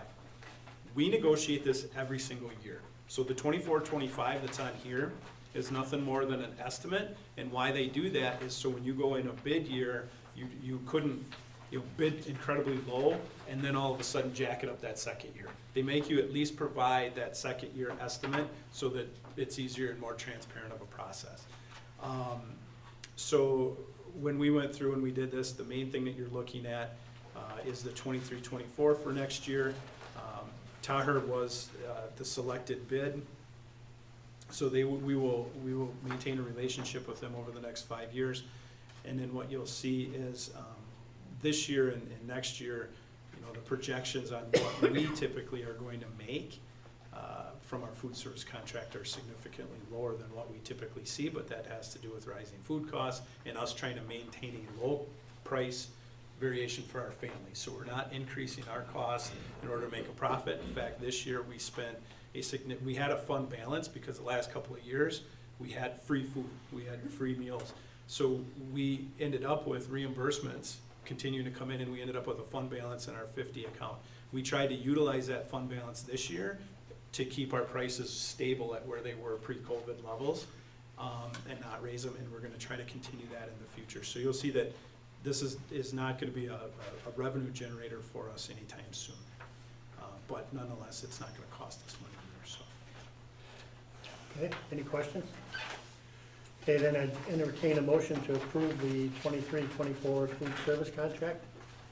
I So move, Huseby. Second, Swente. Okay. Have a motion, a second, to approve the 23-24 food service contract. Any further discussion? Hearing none, all those in favor signify by saying aye. Aye. Aye. Opposed? Motion carries. Okay, next is to approve revisions of the following policies, and there's 4 of them. Adoption of courses of study, district-sponsored clubs and activities, promotion, placement, retention, control of casual contact communicable disease. Any comment on that, Kay or Dan, on those changes? These were just some policies left over from the batch earlier this year that we asked some of the staff to look at. Okay. They didn't come through in the last one, and you didn't want to have all those policies in that list, it was big enough, so. And then there was the one with Shar that had a question about last time, it's on the table. Okay. Any questions? Entertain a motion to approve the policies as presented. I'll make a motion to approve the policies. A second? I'll second that. Okay, a motion and a second to approve the 4 policies as presented. Any further discussion? Hearing none, all those in favor signify by saying aye. Aye. Opposed? Motion carries. Okay, where am I at now? Oh, approve the pay increase for summer school teachers. So we're proposing a pay increase for summer school teachers. This is in line with the pay increase that we gave to staff across the board. But it also is something that we feel is needed in order to keep us competitive. Our teachers are obviously not under contract for summer unless they sign up for it, so they're free to work in places like Rhinelander and Merrill and Lakeland if they have a more competitive summer school wage. So we wanted to maintain, some competitiveness with our surrounding areas, so we're asking for a $1.50 raise per hour for that summer school, so it's up to $26.50 per hour. How does that put us with the area schools? Right in the middle, a little less We than. consider gas and that stuff, Yep. so it's more than fair, I think. Yep. So, Okay, any questions? Okay, then entertain a motion to approve the pay increase for summer school teachers. Long, so move. Second? Haveman, second. Okay, I have a motion and a second to approve the pay increase for summer school teachers. Any further discussion? Hearing none, all those in favor signify by saying aye. Aye. Opposed? Motion carries.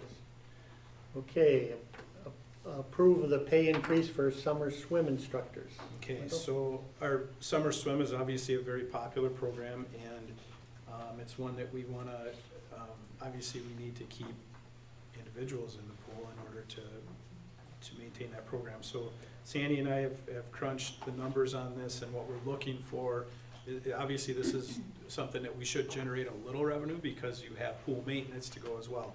We feel we can, with the numbers that we're looking at, we can, in the fees that we currently charge without adding to the fees, we can increase our lifeguards, who are currently making $8 Monday through Saturday and $9 on Sundays, to $9 Monday through Saturday and $10, so giving them $1 an hour raise basically.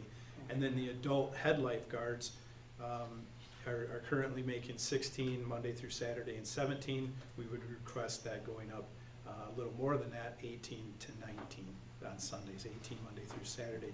It's important to note that we have not had any type of a pay adjustment for our summer pool workers since 2019.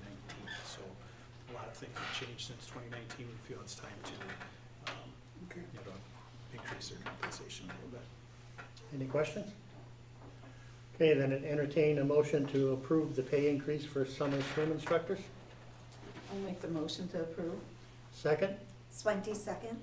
Okay, I have a motion and a second to approve the pay increase for summer swim instructors. Any further discussion? Hearing none, all those in favor signify by saying aye. Aye. Opposed? Motion carries. Okay, we're getting there. Reorganization of the board, so time where we have to elect officers for the board. So the first one is for the president's position. So to entertain anyone who wants to Nomination? nominate, yes, thank you. Couldn't think of the word. Like to nominate Ron Zimmerman for president? I'll second that. Okay. Any other nominations?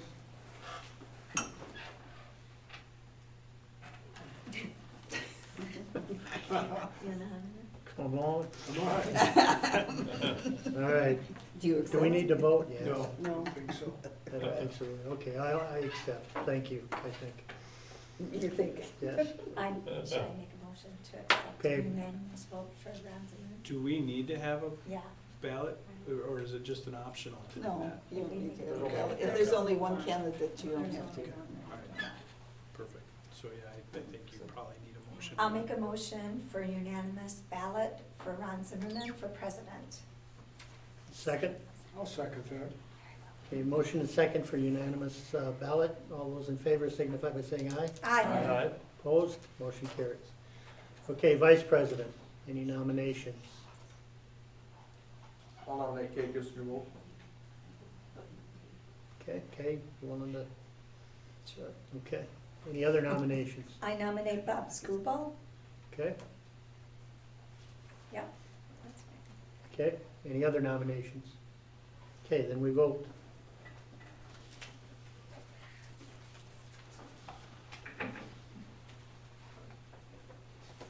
And borrow your pen. Thank you, sir. What's it?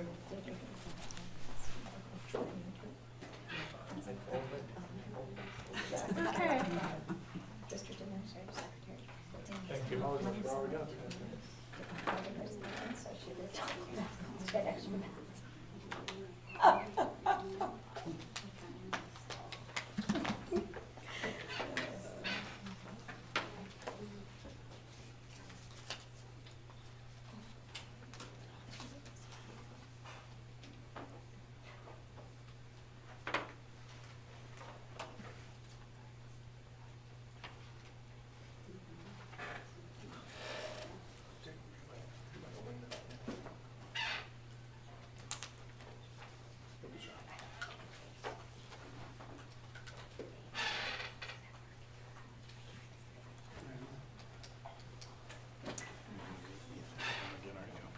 You just went through it.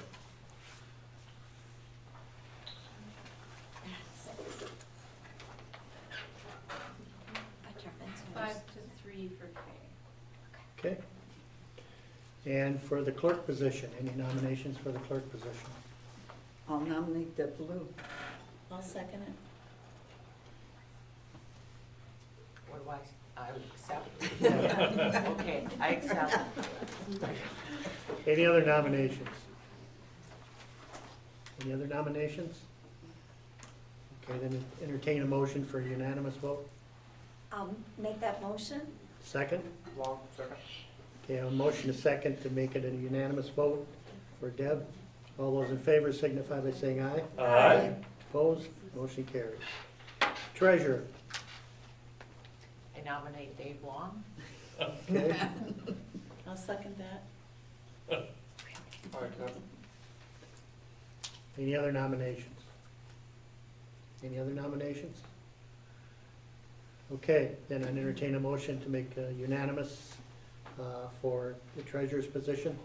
Dave Long, I so move. second. I'll second that. Motion is second to unanimous vote for Dave Long for the treasurer's position. All those in favor signify by saying aye. Aye. Opposed? Motion carries. Okay. Appoint the WASB delegate. Who wants to do that? I don't think I'm going back to Milwaukee ever. I don't blame you. I don't even like Wausau that much. Right? Who would be going to Milwaukee for that? This Anyone is just interested in it? basically for the convention, right? Yep. For the voting and all that. Yeah. And sometimes in the years past, Oh. we haven't even had Oh, anyone yeah. that goes there. You can't, Okay. you couldn't pay So, someone to do that. I don't know this. Sat in there for how many hours? So no one at this point, no one, okay, leave it open then, at this point. Okay, appoint CISA board control representative. Anyone interested in that? I'll nominate Deb. I want to make that too, so I'll second that. Okay, so, any other nominations? Okay, once again, entertain a unanimous vote for Deb as the CISA board I control. so move. Okay. Second? Long second. Okay. Motion is second to unanimous vote for Deb for the CISA board control representative. All those in favor signify by saying aye. Aye. Opposed? Motion carries. Thank you. I need to do anything with that? Can I make a recommendation to set the summer school work date? What we'd like to do is start the process of revisiting our strategic plan and then also build in some other priorities that the board would like to discuss on that day. The strategic planning work, I'd like the admin team to be there for that, and we've done some of that in the past. So working with them and looking at summer schedules, the different things that are going on, Thursday the 22nd seems to be a day that works pretty well for everybody. June, sorry, June, yes. Oh. Yeah. That's probably Okay, the important, 22nd. probably Yeah, important yeah, to know yeah, that, go huh? for it. Yeah, sorry. Can we check calendars just to make sure? Thursday. Okay. You can, What yes, time? I already yes. have a haircut. So, well, we would be looking at probably just a 3-hour work block. You know, so like a 10 to 1, something like that, if it would work. I have a haircut. That can't. So I'm gonna tentatively, I put that on my calendar, so just let me know or let Colleen know. Probably better if you let Colleen know a yay or a nay on that date, and if we have to go back to the drawing I'm board. gonna we tell you, can. I will not be there. My son's getting married that weekend, and we're Okay. gonna be pretty busy with that, so, What's an excuse you make? yeah. So if And I we're have flexible airplane. within that week, and what is that a whole week for you, or are you just taking, I where would are say you those leaving? last two, Thursday and Friday, just definitely So- will be last minute stuff. If we shifted to Tuesday the 20th, I could do that. okay, same could time, make 10 that to happen. 1? That's a whole month away. He could change his mind by then. Oh, boys, yeah. Oh, is it? I'll tell you what, why don't we switch it to 9 to noon, because we don't have a morning obligation on the 22nd. I don't know, anybody on the admin team have a morning obligation? On the 20th? 20th or 20th. On the 20th of June. Should we say? I take it back. Okay, So 5 9 till days, noon is 20th? June 20th. Yep. June 20th, okay. There should be. okay. Anything else with that? Nope. Okay, finally then to public comment, and Paula, I guess you signed up? Can I do it from here or? I don't know, can, Dick, if she talks from there, can you hear her? He's putting his appointment in. Does Paula need to come here for you to hear her? Paula's gonna speak public comment, she needs to come here. Yes, please. It may be- Yeah, she's good. Hi, my name is Paula Norman. I'm a library media specialist for the district. I believe that later tonight you'll be asked to accept a recommendation, which I think in my heart you will essentially redefine the role of the library media specialist in this district. Just a little history for some of you new board members. When I started teaching here 30 years ago, there were 3 full-time librarians and 3 full-time library aides in the district. And of course, due to budget cuts, we are now down to 1 LMS position. And I operate with 4 part-time library media paras and 1 full-time. And of course, since that cut, probably about, I don't know, when the cuts were made, 10, 12, 15 years ago, we have the addition of all the Chromebooks in the district and all the technology that replaced the overhead. So I have shared this with Wendell. It is my board report that's far from complete.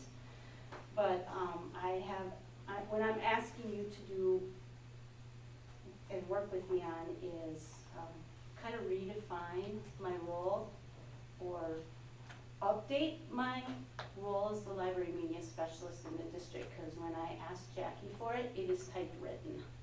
And so of course, since the day of the typewriter, things are very different. And I don't know if it's legal to hand this out, but this kind of tells you what I do day in and day out according to what's considered future-ready library standards.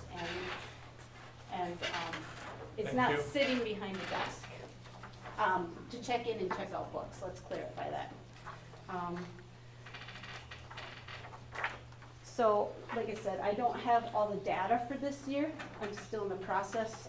I collect that at the end of the school year to let you know how many circulation stats we're looking at and all of that stuff. Just finishing up some of my programming, not all of that is finished either. So what I'm asking you in conclusion is that my job description, and I know you're, that as a board and a district, we are working on redefining job descriptions. I know there's no easy solutions when you're looking at budget cuts and programming. However, I'm asking you to work together with me to explore other options for courses being offered and to come up with what you deem you would like to see the role of a library media specialist in this district from the outdated typewritten one that meets today's quite lengthy criteria and very specific things according to the gears. So everything for a future ready library plan is based by gears, and this comes from the DPI. So when I got my certification, I had to show proficiency in each one of these things you are seeing, which is very much different from the job description on file with Jackie. So I'm asking that we could work together to redefine this. So Okay. thank you for your Thank you. Thank you, Paul. Anyone else? I have a couple things, you don't mind? Yeah, I want to start by congratulating Scott and I and the baseball team for putting up a 1959 banner.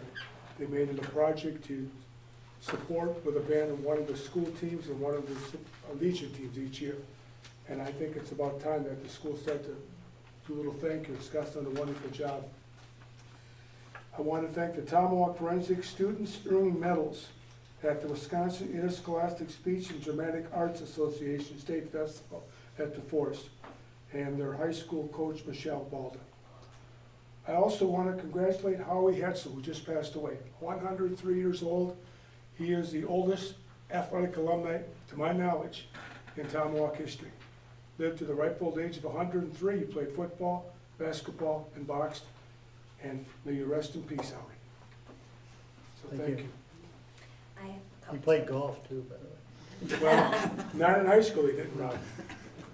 I just want to recognize the Jewix donation. I think that's wonderful that, I mean, here are some people that aren't even living in our community right now and they still remember us. And as well as the LP donation. And also thank you to Jacob Drivens and Laura Schultz for their service to our district over the years. So. Thank you, Ann. Any other public comment? Okay, then, any board referrals? None? Okay, then entertain a motion to go into closed session. Long, so Second? School ball second.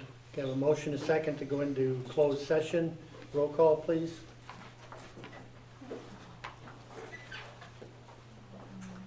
Long, yes. Scuba, Yes. Swinty, Yes. Baloo, Yes. Zimmerman, Yes. Haefman, Yes. Hughesby, Yes. Kirsch, Kissinger Wolf. Yes. Okay, thanks everyone for attending. I'm gonna ask that the admin team stick around for just the first bullet point in our closed session. Okay? I